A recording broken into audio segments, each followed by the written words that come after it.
Welcome to the GSMC Business News Podcast, the show dedicated to keeping you up to date on all things concerning business, technology, and the stock market. Get a head start on the day as we keep you updated on the latest goings-on Wall Street, money, jobs, and technology. If you're looking for a podcast to keep you informed and ahead of the game in business, the GSMC Business News Podcast has you covered.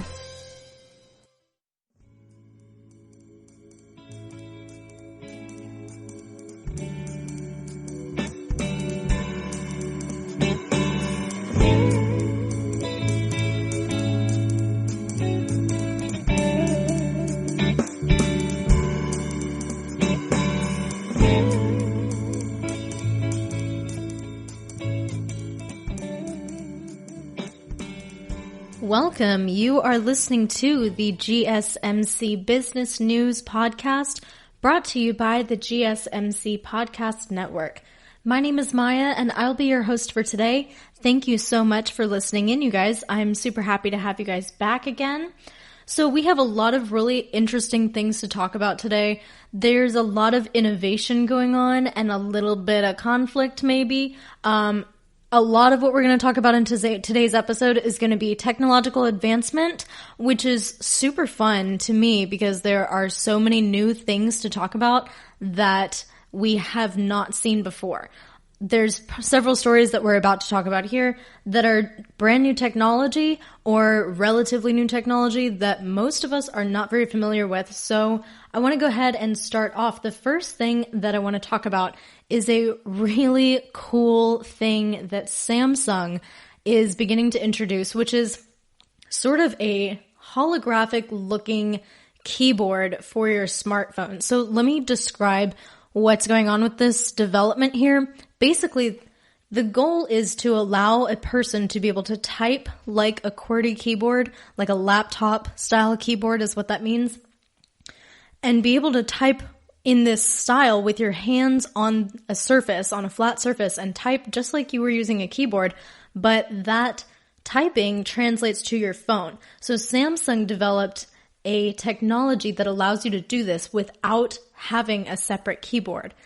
So essentially what it does is it utilizes the selfie camera and AI technology together to analyze your finger movements as you type, kind of in a hypothetical sense, but you type just as you would with a keyboard on some surface. The phone or device will be able to watch your finger movements and convert these movements into QWERTY inputs. So it will be able to analyze and read your movements and just basically type for you without actually pushing any buttons.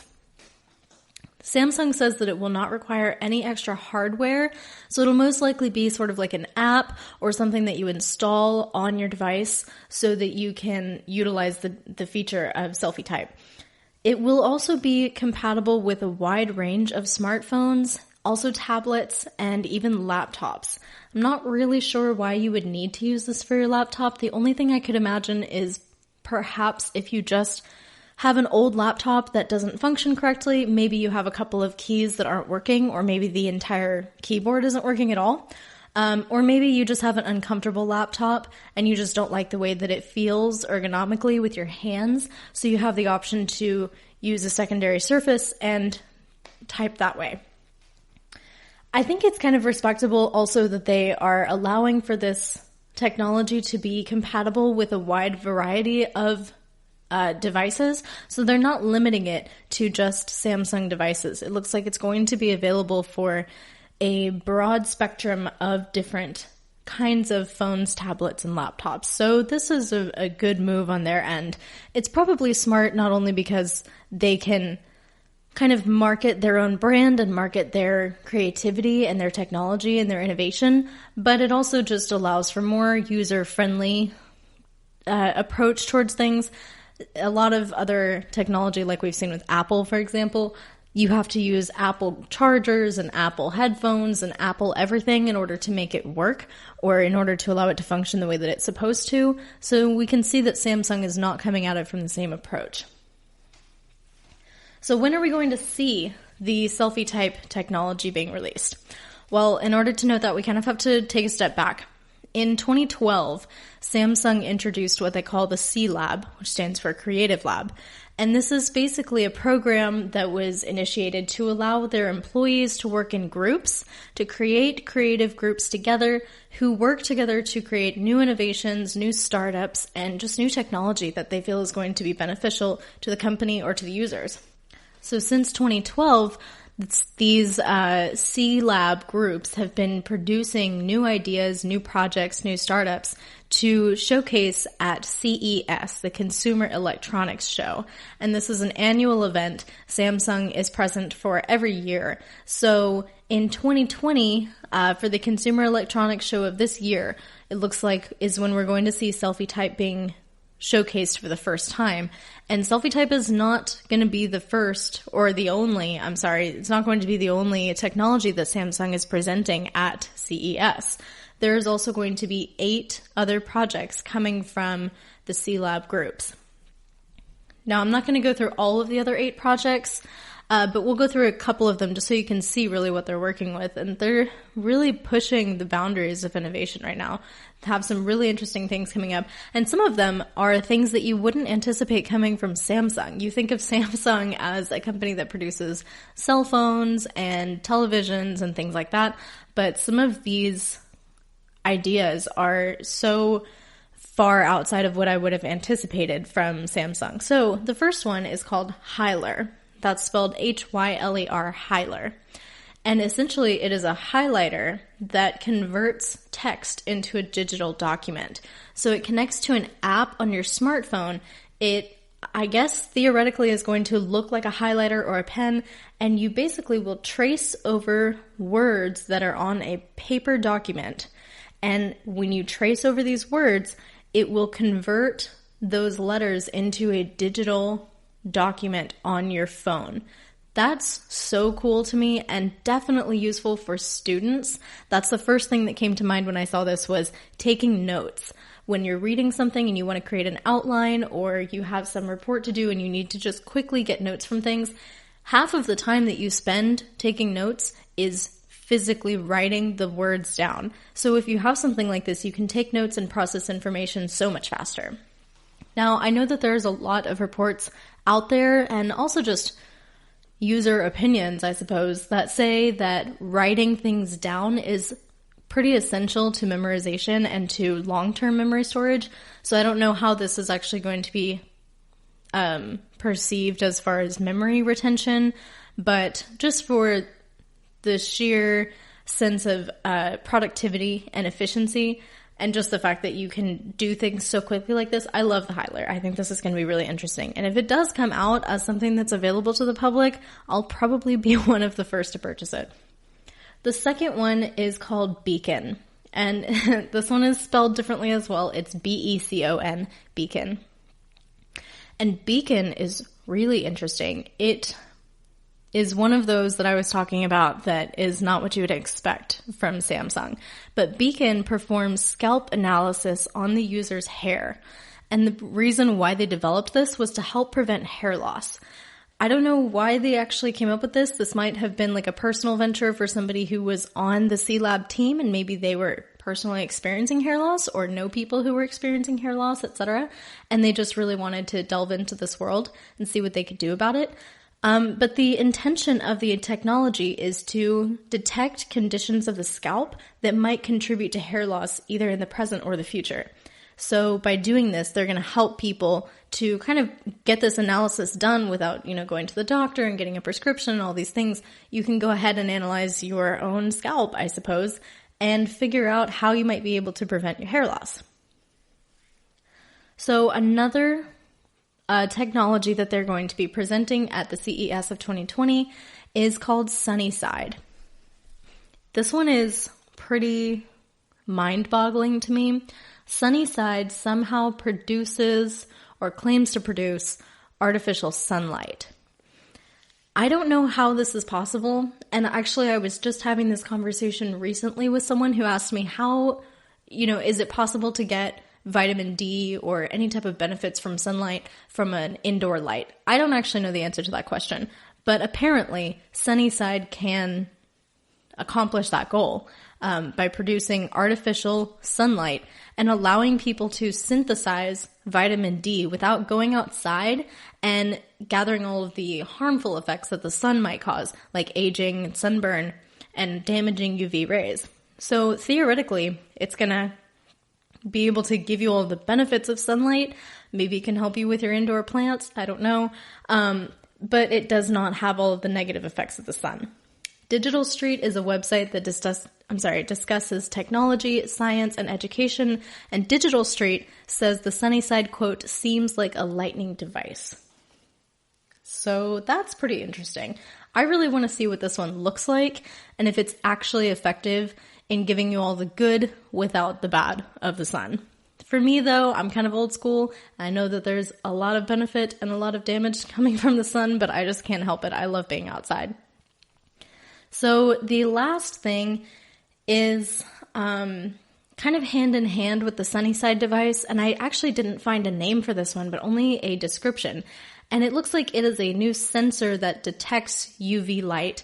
So it'll allow people to see how much harmful UV rays they're exposed to on a daily basis. So if you spend a lot of time outside, like myself, then you'll be able to see how much damage you're actually getting from being in those UV rays. So there's a lot coming out from Samsung this year, and it'll be really interesting to keep up with this CES of 2020. I would love to take a look at that. When it comes about, you can be sure that we'll be talking about it on the show. So keep an eye out for that because there's a lot of really, really cool things coming out at CES 2020, especially from Samsung. So we're going to take a quick commercial break, and when we come back, I want to talk about the next iPhone. I know it's a little bit premature and everyone is already, kind of just getting used to the iPhone 11, the iPhone 11 Pro, the Pro Max, all of this stuff, and we're just getting used to all of those. But as we all know, there's going to be another iPhone coming up in September. So we're going to take a look at some of the projections for the next iPhone. Hang tight for this commercial break, and we'll be right back. Are you looking for a podcast that gives you all of the latest news from the world of finance? Then check out the GSMC Financial News Podcast. We'll delve into the ups and downs of the stock market, changes in the economy, and news from the world of real estate and technology. From breaking news on the New York Stock Exchange, NASDAQ, or the overseas market, to updates on the bond market, if there's money to be made, we'll cover it on the GSMC Financial News Podcast.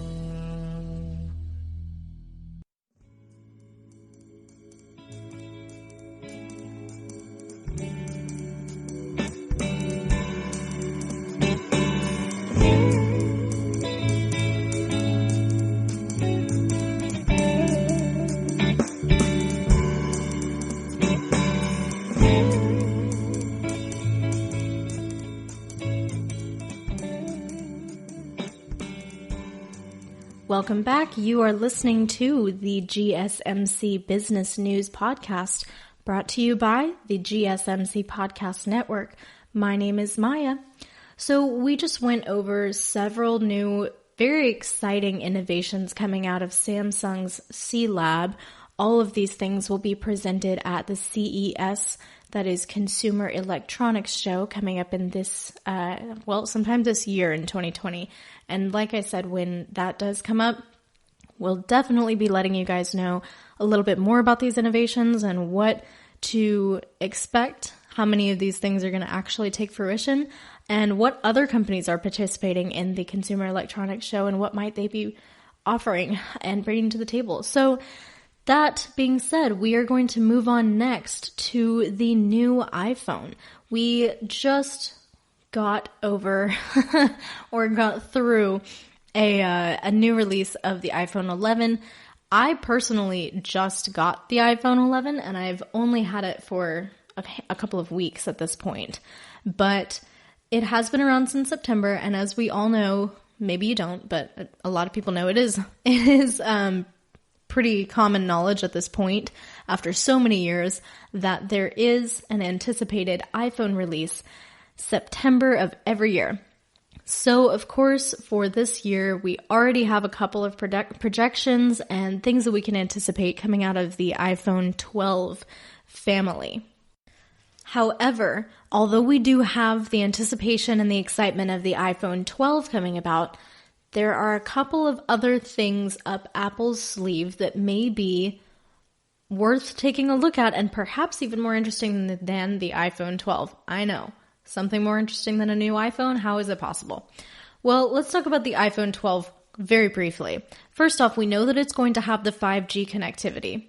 It is going to have the new A14 processor, and it will likely have more memory. The iPhone 11 already has a substantial package of memory included, but it looks like they're going big for the iPhone 12, so it's going to be an even more substantial memory basis for that phone. However, by the end of this quarter, we are anticipating the release of the new iPhone SE. Now, we had another iPhone SE that was released after the iPhone 5S, and the SE was basically just an upgrade from the 5S and was intended to be essentially an upgraded model, but that was in its own kind of family of iPhones.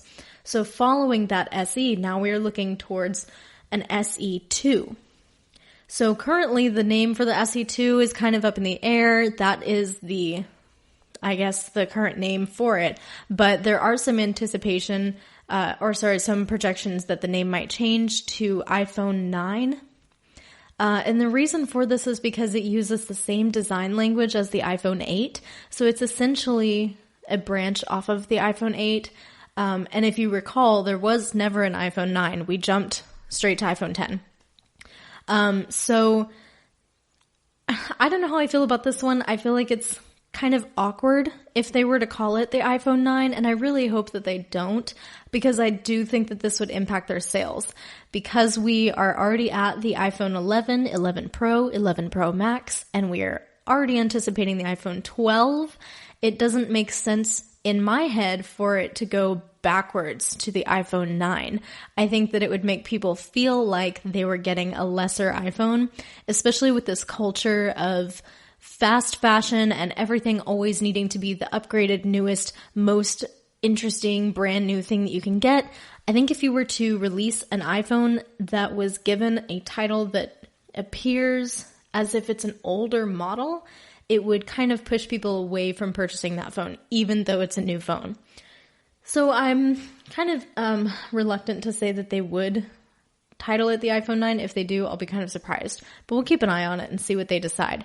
Like I said, it's going to be coming out by the end of this quarter, so we'll know very soon what they decide to do with it as far as the name. Anyways, this iPhone 9 or SE2 might end up being the hottest new iPhone of 2020. Why is this?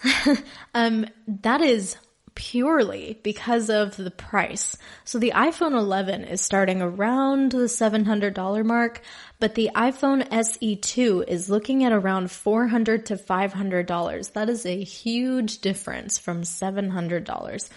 For example, if you're a family and you need to buy 2 new iPhones for your 2 teenagers who desperately need iPhones, then would you rather purchase 2 $400 phones or 2 $700 phones? Because it's a difference between $800 and $1,400. It just makes a big difference when you're looking at a couple $100 per iPhone. So that being said, when you change your prices so dramatically, it opens up your consumer basis to a lot more different kinds of people. More people could now afford an iPhone than could afford the iPhone 11.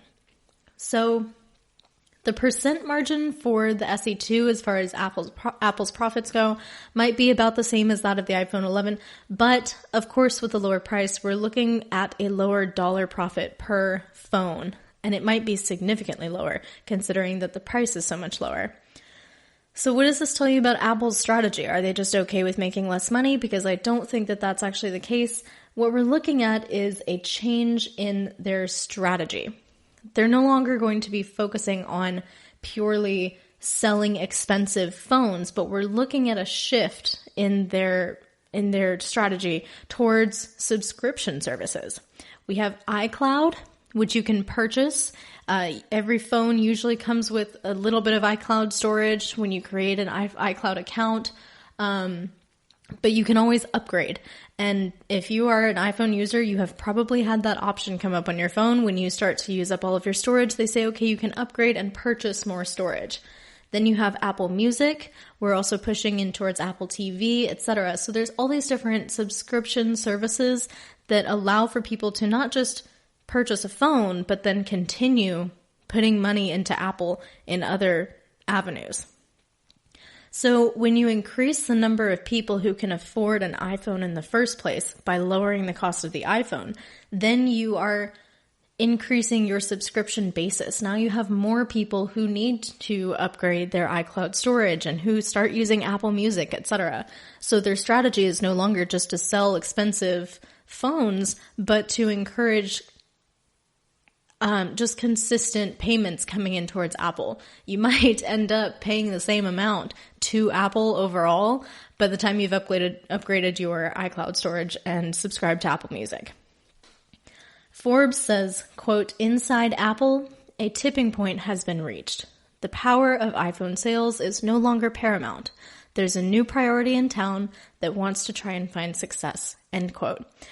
And by this tipping point, it's exactly what I was just talking about. They're no longer focusing on purely sales of expensive phones. We're looking at now a shift towards subscription services, continued money coming in from the consumer to Apple, not just a one-time purchase.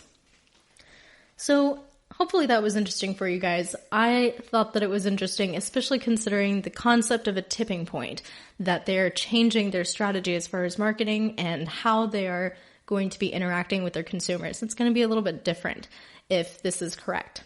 So up next, after this next commercial break, we want to talk about Microsoft. Microsoft is making big moves, you guys. Microsoft plans to be carbon negative by the end of the decade. So hang tight after the commercial break. We will explain what that means and how they're going to do it. Do you work in the world of marketing and advertising? Are you a media buyer or the owner of an agency? Have you been looking for a podcast to help stay on top of all the goings-on of those worlds? The GSMC Marketing News Podcast is dedicated to keeping you up to date on all things concerning marketing and advertising. Get the latest marketing news, from what major businesses have planned for the coming year to the newest trends in advertising, from podcasts, digital and streaming, to the old standbys of radio, television, and billboards. The GSMC Marketing News Podcast has you covered, whether you're a marketing agent or a business trying to expand your brand.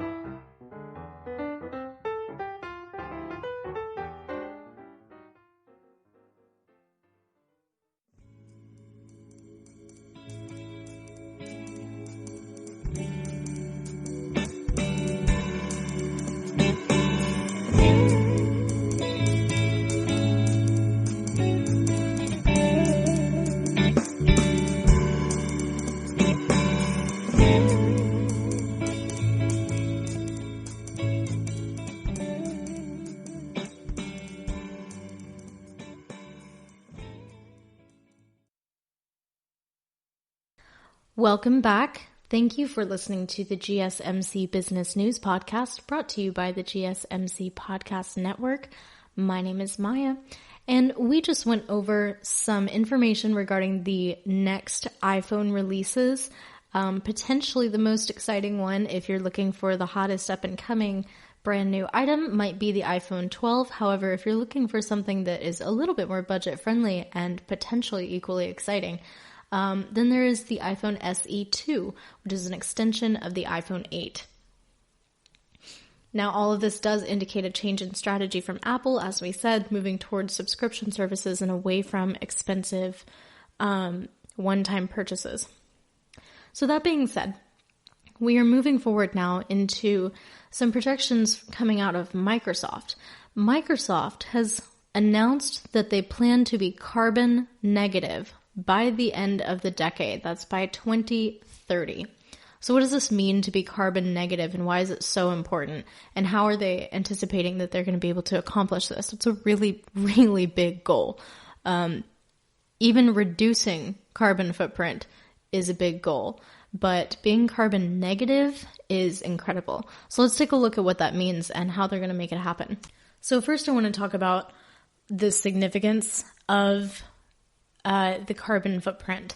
So essentially, human activity has been releasing incredible amounts of greenhouse gases into the Earth's atmosphere. When we talk about greenhouse gases, we are talking about gases that are emitted from the ground level, and then they produce what they call a greenhouse effect, where the gas will warm up, move towards the outer edge of the atmosphere, not escape the atmosphere, bounce back down, and then continue to move around a lot within the atmosphere, creating extra energy and extra heat. So that's the very, very, very basic description of what a greenhouse gas is. 75% of greenhouse gases are carbon dioxide. And the majority of the carbon dioxide that has been released into the atmosphere has taken place since the 1950s, whereas the 2 trillion metric tons of greenhouse gases that we have released due to human activity has started somewhere around the time of the Industrial Revolution of the mid-1700s.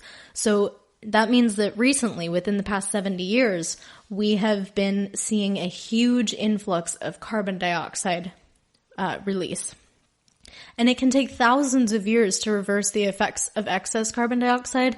So the ultimate goal for humanity at this point, from a scientific or climate perspective, is to try to remove as much carbon dioxide as we create every year in order to achieve what they call a net zero. So how is Microsoft going to do this? Because they're not just saying that they're going to achieve a net zero within the company. They want to be carbon negative, which means that they are not just, breaking even. They're actually removing more carbon from the atmosphere than they're putting in. So this is a really audacious claim. And not only are they planning to be carbon negative by the year 2030, 10 years from right now, but they have also claimed on the Microsoft blog that they also want to remove from the environment I'm quoting the blog right now, quote, all the carbon the company has emitted either directly or by electrical consumption since it was founded in 1975. End quote. And wow, that is a huge goal. And they want to accomplish this by the year 2050. That is 30 years to remove all of the carbon the company has emitted either directly or by electrical consumption since 1975. So they not only want to be carbon negative, but they want to completely erase all of the damage that they have done. So their stance on this is basically that everyone should be putting some kind of effort in towards doing the right thing. But what they say is that those who have the means to do more should do more. And so since they believe that they have the means to do more, they're really taking major strides in order to be one of the forefront leaders as far as going green and doing what you can for the environment.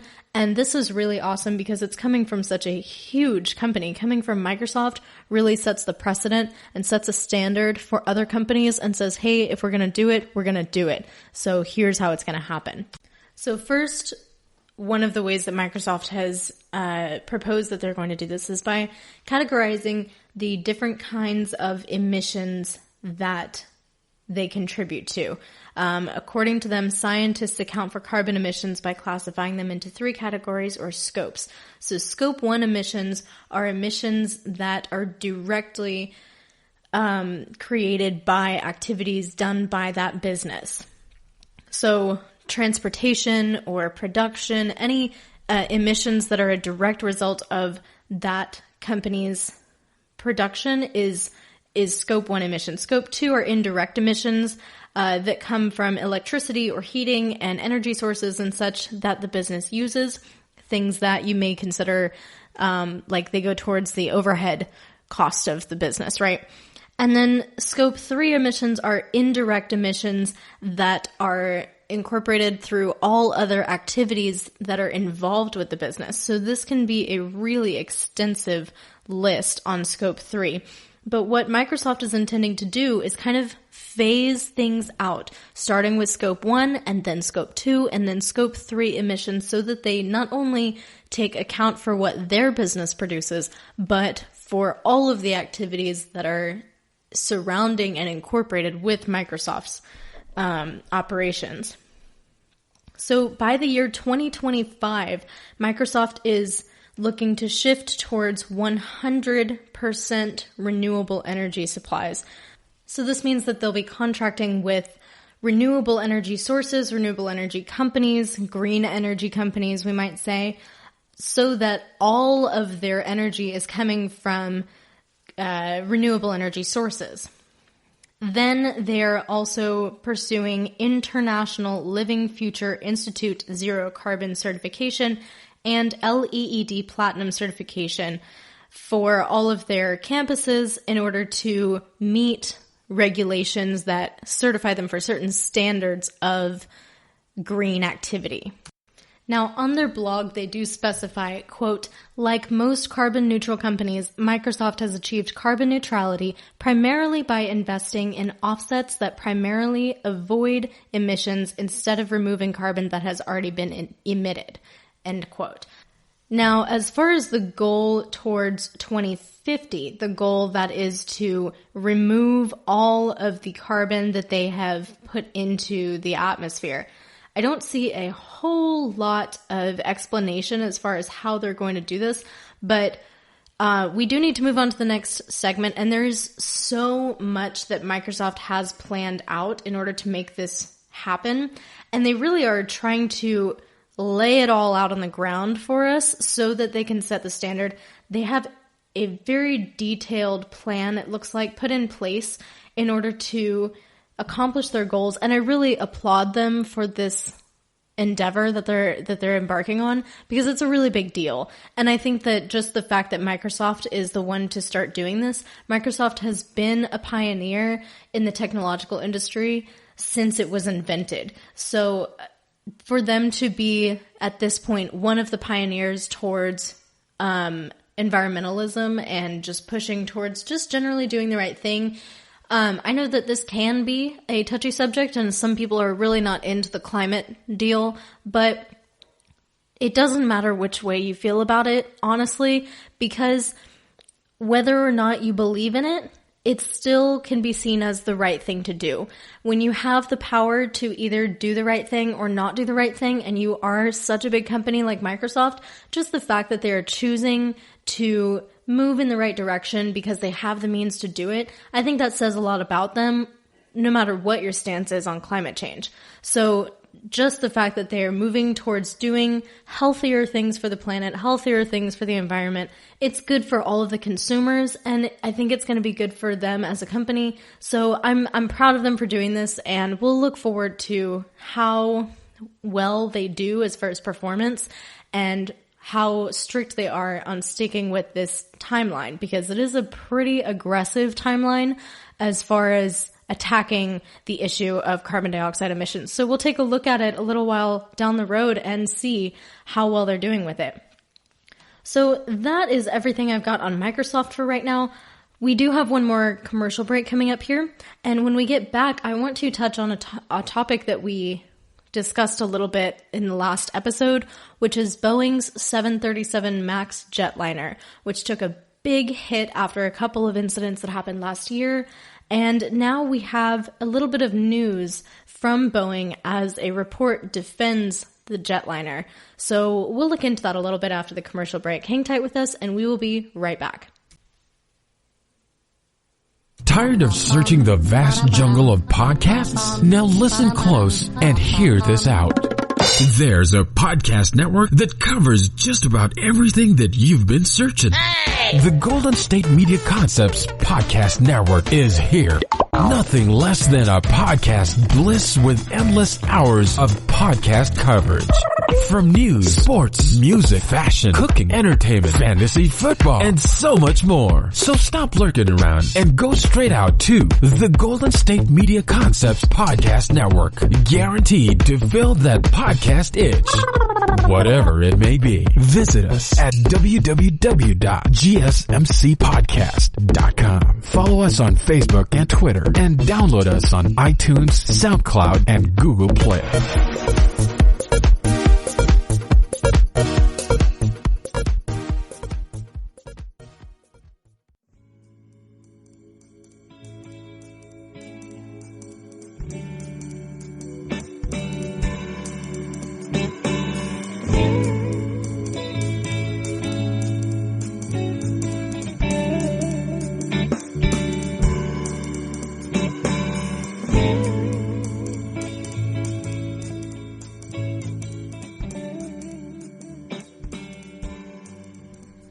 welcome back. You are listening to the GSMC Business News Podcast, brought to you by the GSMC Podcast Network. My name is Maya. Thank you so much for listening into the show today. So we just went over some information about Microsoft regarding their goals to become carbon negative by the end of the decade and to take it even a step further and eliminate all of the carbon emissions that Microsoft has put into the atmosphere since the founding of the company. So really big goals in place for Microsoft. I applaud them and I hope that they're able to accomplish everything that they're setting out to achieve. So moving forward, I want to discuss a little bit about Boeing's 737 Max Jetliner. So this particular airplane has come under quite a bit of scrutiny to the point of being discontinued, if you will, following a couple of plane crashes that took place with this particular airplane. There was one crash in 2018 and one in 2019. Following those two crashes, which took place in Ethiopia and Indonesia, following those two crashes, last week we talked about the firing of the former CEO of Boeing. He has since then been replaced, but now we are looking at a report that has come out actually defending Boeing's 737 Max Jetliner. It looks like the report is essentially saying that it was actually thorough work. That is the quote from the report. It says that it was actually thorough work done by aviation professionals, and that they believe that it was actually produced well. However, there were several comments that were made as far as how they could improve within the company. So among the recommendations for the FAA, there was a couple of things listed. First was to extend the requirement for the safety management systems. As far as the airlines and airports go, the FAA is already requiring safety management systems to be put in place, but they want this system to also be implemented and put in place for the design and manufacturing organizations. Essentially, they think that the design and manufacturing of the 737 Max Jetliner is what contributed to or potentially caused these two crashes, and so they want to take a much closer look at design and manufacturing. They also want the company to do a better job with gathering, analyzing, and accessing aviation data so that committees are able to review processes like this, which kind of reveals to us that potentially there was a little bit of disorganization, perhaps, or perhaps a little bit of concealment of information. We don't know. If it was requested that they do a better job gathering data, that sounds like something that should be relatively easy for a well-structured company to do, is to gather their own data. But if this is becoming a challenge, then that raises some questions. They would also like for Boeing to reevaluate and bolster the workforce, which includes, quote, an aggressive recruitment campaign to encourage students to pursue careers at the FAA, end quote. So it looks like we are hoping to introduce new, fresh minds into the FAA and encourage people to hire those people who are willing to put in the extra hours, willing to put ambition and energy and motivation and drive into the FAA to ensure that we don't have things like this coming up again. Now, what was kind of interesting about this report was that it did not necessarily specify anything about who can evaluate companies or individuals.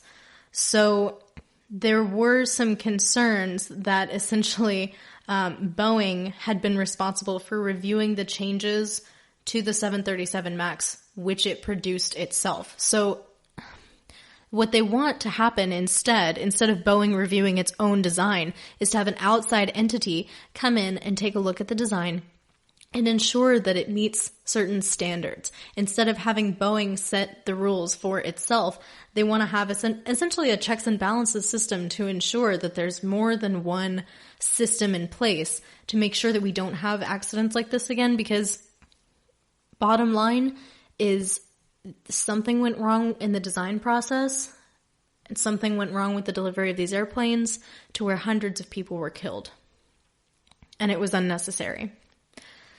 So there are several things being put in place in order to ensure that things like this don't happen again. It looks like not only Boeing, but also the FAA is under scrutiny, and there are going to be changes made in order to ensure that we don't see something like this happening again.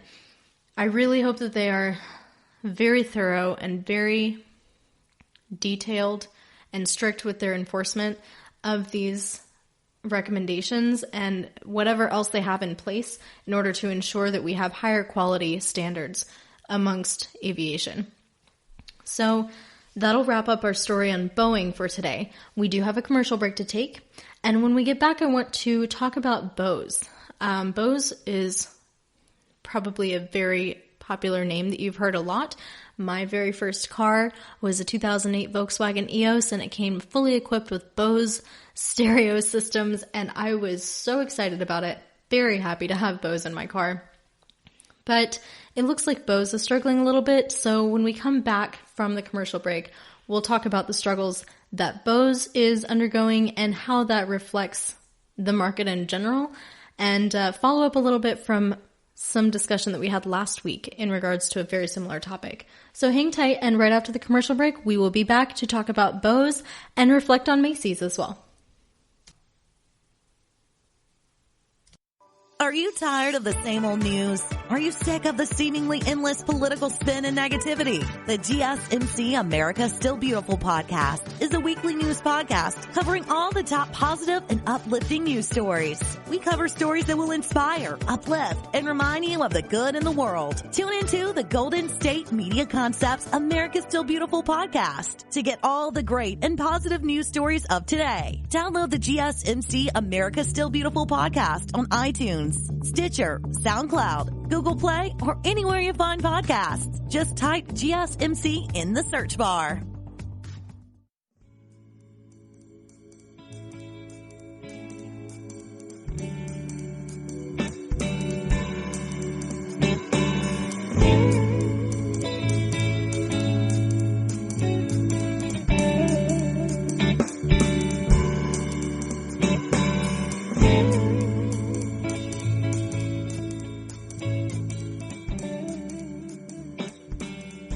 Welcome back. You are listening to the GSMC Business News Podcast, brought to you by the GSMC Podcast Network. My name is Maya. Thank you guys for hanging in with me today and listening to all of our multiple stories going on.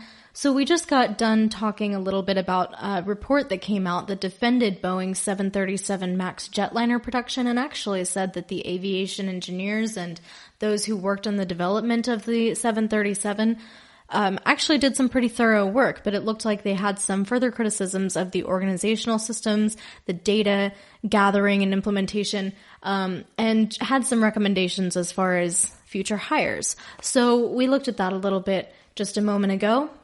And coming up next, I want to talk about Bose.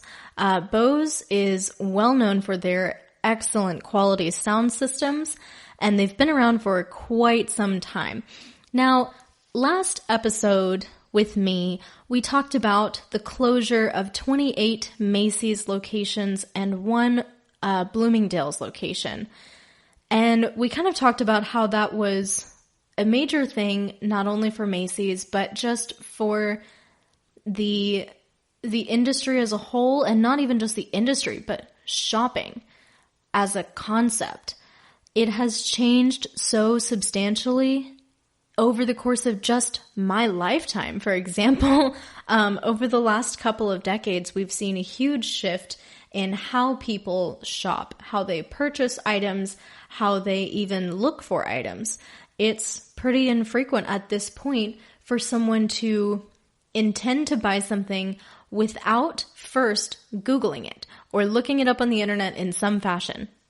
There are so many ways now to shop and purchase items and services without even setting foot outside of your bedroom if you don't want to. You can actually stay in bed and order yourself a Bose sound system online. You can do that on a multitude of websites or through Bose website themselves. Now, that being said, it looks like Bose is actually taking a pretty big hit. Now, as far as the impact of these closures in comparison to those of Macy's, I don't know. But what we do know is that Bose is closing over 100 physical store locations around the globe. 100 locations is kind of a big deal and something to take a look at. Now, last week we talked about this with Macy's and kind of just considered, is this something that's particular to Macy's? Or is it just department stores overall? And we concluded that department stores had been certainly taking a hit, but it appeared that Macy's in particular was taking a larger hit than the others were. So, and maybe not all others, but Macy's certainly was suffering a little bit. So now we want to take a look at Bose. Is this something that's particular to Bose? I mean, obviously we see a lot of store closures all around the place. Even just here locally in my city here in Dallas, we see a lot of malls going down in the Metroplex. We see a lot of stores closing, and just a lot of physical locations are struggling to keep up with the market just because it's so competitive online. And it looks like that's really what's going on with Bose as well, is that the online digital market is becoming so strong that they just don't have the necessity for a physical location anymore. Thankfully, in a statement produced by Bose themselves, it looks like Bose isn't necessarily suffering from the shift to online shopping. In fact, it seems that they're maintaining quite well their sales and profits. So Bose is doing quite well. It just looks like they don't need physical locations anymore. And that's kind of the way that they phrased it. So they're actually going to be closing precisely 119 retail stores across the world, which includes locations in North America, Japan, Australia, and Europe. However, we meaning Bose, will still be operating about 130 stores that are located throughout China, the United Arab Emirates, India, and a handful of Asian countries as well. So they are maintaining a couple of stores, but I mean 119 closing with 130 remaining is huge. However, Bose says that they do have a significant amount of sales online, which is good, and they also don't necessarily need to have their own retail locations. It's actually very easy to find Bose products in lots of other stores, anywhere that you can buy electronics like Best Buy or Target or anything like that. Bose is everywhere. So it makes sense that they don't necessarily need retail locations anymore because it's just one of those companies that is all over the place. And in fact, when I first think of buying something produced by Bose, I wouldn't even consider that there may be a Bose location. I don't think that I've actually ever even encountered a Bose location or a Bose retail store, at least not one that I noticed and logged in my memory. So that just lets you know that even without having been to a Bose retail location, I know about the companies, still would purchase their items, etc. So they don't need those locations in order to keep up. They also noted a little bit as far as the loss of employees. They didn't necessarily make a statement as far as how many people are going to be losing jobs as a result of the closures, but they did note that at least the company's employees will be receiving reasonable severance packages. So we have that at least to count on them, that they are hopefully treating their employees rightly. So like we said, this is really just reflective of the retail industry as a whole. This is not just a Bose thing or a Macy's thing. This is an everybody thing.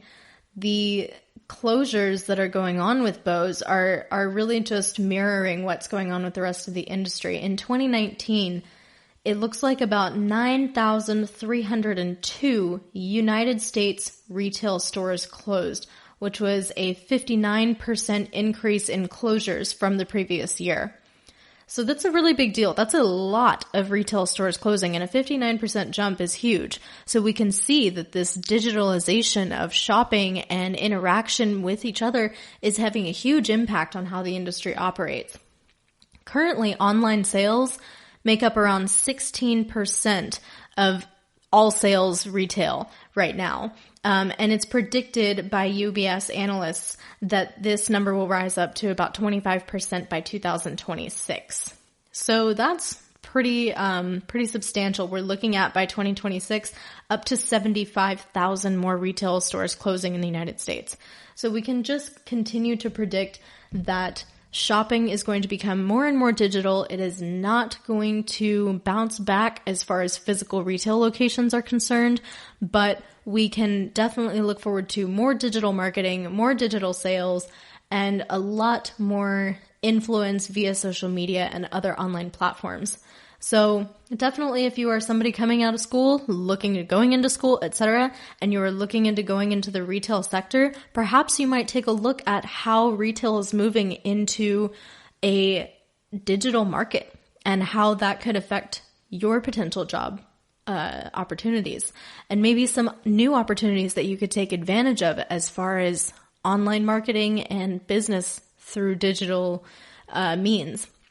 So that'll wrap up our story on Bose for today. We do have one final commercial break for you guys, and when we get back, I want to talk a little bit more about digital stuff since it's kind of been a little bit of a theme for today's episode. And we are going to talk about robots being added to the workforce in Walmart. So hang tight after the commercial break, and we will be right back.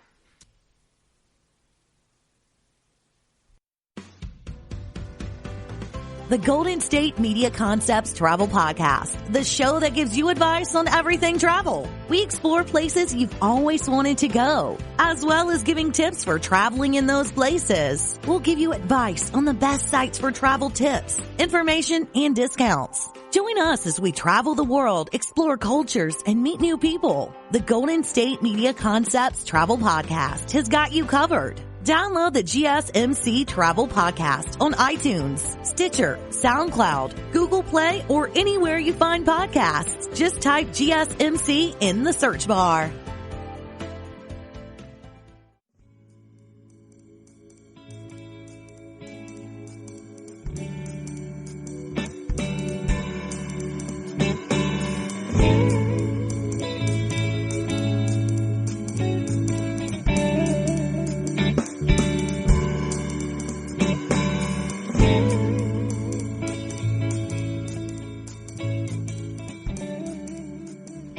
Welcome back. You are listening to the GSMC Business News Podcast, brought to you by the GSMC Podcast Network. For the last time today, my name is Maya. Thank you so much for listening into the show today. I really appreciate you all being here, and I hope you've enjoyed everything that we've been through today. There are so many interesting things going on in the world, and honestly, this doesn't even touch on everything that we could be talking about. I do encourage you guys to follow us on social media so that you can keep up with any other insights, stories, news, progress that's going on in the world, because we are going to stay on top of it online, just in the spirit of keeping up with all of this digitalization of the world. So follow along with us, and I would love to hear back from you guys. So we just followed up on Bose and the closure of 119 locations of Bose retail locations. So now we want to move forward into, again, more digital news, essentially. Walmart is adding robots to 650 more locations globally to enhance productivity. Now, last week, we talked a little bit about robots in the workplace, but we were not really talking about robots. We were talking about robotics, and that was a little bit different. So we talked about UiPath and how these robotics are going to increase productivity and enhance efficiency in the workplace, but that was a completely different kind of robot, right? We're looking there at more of an application that creates like shortcuts and such, so that when you operate a computer, you can minimize the amount of busy work and tedious little tasks that have to be done on the computer in order to get from point A to point B and to get things done. But that is a completely different thing from what Walmart is doing. So when we talked about UiPath last week, I told you guys that when I first heard about having robotics in the workplace, in my head I thought about, they talked about, we want to have every worker have a bot. And I thought, that's so cute. They're going to have little robot assistants who get them coffee and throw away their trash and and just, file paperwork and shred things for them. But I was completely wrong, and after further research, we clarified what exactly they were doing with UiPath. However, Walmart seems to be following at least a little more closely to what my initial mental image was of what a robot in the workplace looks like. So with Walmart, they actually do utilize physical robots, not application type of robotics, but robots, mostly in the warehouse setting in order to help with distribution, shipping, packaging, etc. But they have physical robots who go in and help with assembly and all sorts of things. And these already exist in hundreds of Walmart locations, but now they're adding robots to 650 more locations in order to enhance productivity and get rid of those little menial tasks that people have to do.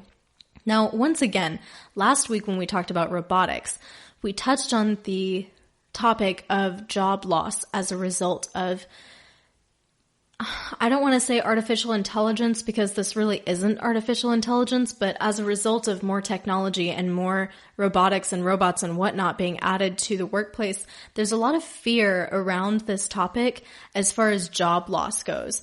Now, it looks like in Walmart, we are seeing a very similar thing as we saw last week with UiPath working together with GE, with General Electric, and we are not seeing a loss of jobs in Walmart. In fact, Walmart has been one of the leading companies this last year in increasing employment.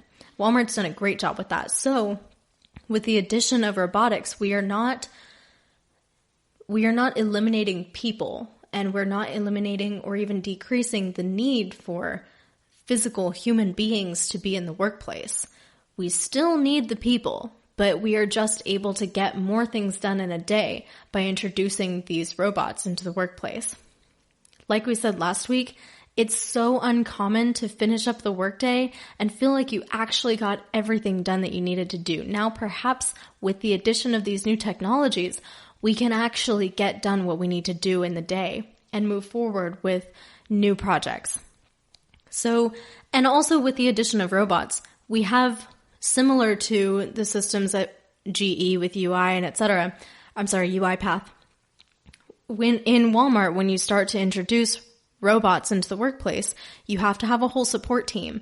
You have to have teams of mechanics, teams of engineers, teams of people who know how to code and work with these machines. And so in essence, you're really adding a whole new element, a whole new kind of person, an entire team of people who is going to support and maintain these robots in order to add to the productivity. So once again, I just want to reiterate, when we have the addition of robotics and robots in the workplace, I think there has been a lot of fear about this, that there's going to be no more need for human activity and human involvement in the workplace, and that simply isn't true.